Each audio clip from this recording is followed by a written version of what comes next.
देखिए, इसके पहले अरुणाचल प्रदेश में भी जो जेडीयू के एमएलए थे उन लोगों ने बीजेपी ज्वाइन किया, और कल मणिपुर में 5 जो उनके एमएलए थे वो लोग ज्वाइन कर चुके हैं। जो एक बचे, मुझे लगता है वो भी आज न कल कर ही लेंगे।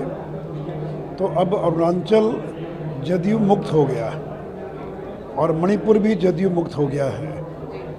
अब बहुत जल्द बिहार में भी लालू यादव जनता दल को तोड़ देंगे और बिहार को भी जनता दल से मुक्त कर देंगे। देखिए, ये लोग जो आरोप लगा रहे हैं ललन जी कि पैसा देकर खरीदा गया, तो आपके विधायक इतने कमज़ोर हैं क्या कि पैसा देकर खरीदे गए? आपने कैसे लोगों को टिकट दिया? लेकिन ये सब देखिए बेबुनियाद गलत है। हम क्यों खरीदेंगे पैसा देकर? लेकिन वहाँ बीजेपी की सरकार वो चाहते थे कि जनता दल एनडीए में रहे, और आपने एनडीए से नाता तोड़ दिया। तो स्वाभाविक था कि वो कांग्रेस के साथ जाने के लिए तैयार नहीं है, आरजेडी वहाँ पर है नहीं, तो उनके लिए बहुत नेचुरल था कि वो बीजेपी लोगों ने ज्वाइन कर लिया। तो आपने बिहार का जो गठबंधन तोड़ा, ये उसका परिणाम है।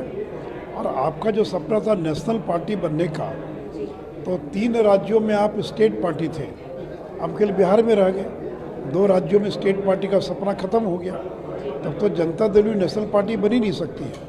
तो आपने जो बिहार में गठबंधन तोड़ा, उसका रिएक्शन है, उसकी प्रतिक्रिया है कि जो अन्य राज्यों में जो जनता दल यू के कार्यकर्ता हैं, एमएलए हैं, वो नहीं चाहते हैं कि एनडीए से बाहर जाएं, वो एनडीए में रहना चाहती, इसलिए उन लोगों ने और बीजेपी को वहाँ ज्वाइन किया है।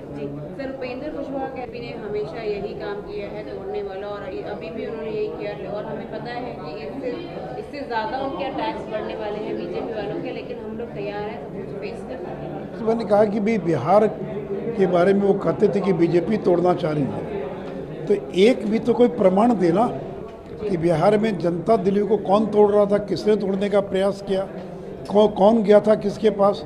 तो केवल बयानबाजी करना इसलिए बीजेपी क्यों तोड़ेगी किसी पार्टी को? हमको क्या जरूरत थी, चाहे अरुणाचल हो या मणिपुर हो। लेकिन अगर कोई आना चाहता है तो हम कैसे रोक सकते हैं? आप में ताकत नहीं उनको रोकने की। आपकी पूरी की पूरी पार्टी, सारे के सारे एमएलए आ गए, आप रोक लेते।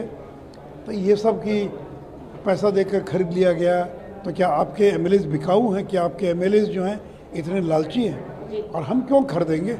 हमारे पास बहुमत, हमको क्या आवश्यकता है? लेकिन आपने गठबंधन तोड़ा, इसके रिएक्शन में जनता दल के विधायक जो हैं वो लोग बीजेपी में शामिल हो गए। जी सर, आखिरी सवाल, कल जो इसमें पोस्टर बदला गया जिसमें लिखा था अर्लियर स्टेट नाउ नेशन, वो जो है पीएम कैंडिडेट के लिए नीतीश कुमार को खड़ा करना जो है पोस्टर में दिखाया जा रहा है कि किस तरह से जो जेडीयू की जो आइडियोलॉजी है, जो बिहार गवर्नमेंट की आइडियोलॉजी है, पूरे नेशन में अप्लाई करने की जरूरत है। देखिए, पोस्टर लगाने से और होर्डिंग लगाने से ही तो कोई प्रधानमंत्री नहीं बन जाता है।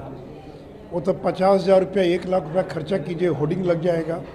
किसी कवि को 10,000 रुपया दीजिए, तुकबंदी करके आपके पक्ष में कविता बना देंगे, तो इससे कोई थोड़ी बन जाता है प्रधानमंत्री। और देखिए, प्रधानमंत्री तो वही ना बनेगा जिसके पास 350 से ज़्यादा विधायकों का समर्थन होगा। अगर उसकी पार्टी के पास 10 एमपी होंगे, 5 एमपी होंगे, तो प्रधानमंत्री कैसे बनेगा? और बनेगा तो सरकार चलेगी कैसे? तो देखिए, केवल नीतीश जी को लगता है कि मैं चर्चा में रहूं, उनकी और कोई मंशा नहीं है। उनको भी मालूम है कि वो प्रधानमंत्री तो दूर की बात, उम्मीदवार भी नहीं बन सकते। लेकिन गठबंधन तोड़ दिया तो आज जो नेशनल चर्चा में आ गए, अखबार छप रहे हैं, पहले उनका छपता नहीं था, मीडिया में आ रहा है, चर्चा हो रही है। तो केवल नेशनल मीडिया में चर्चा में बने रहने के लिए उन्होंने ये गठबंधन तोड़ा है। उनको भी मालूम है कि इस जन्म में तो कम से कम वो पीएम नहीं बन सकते।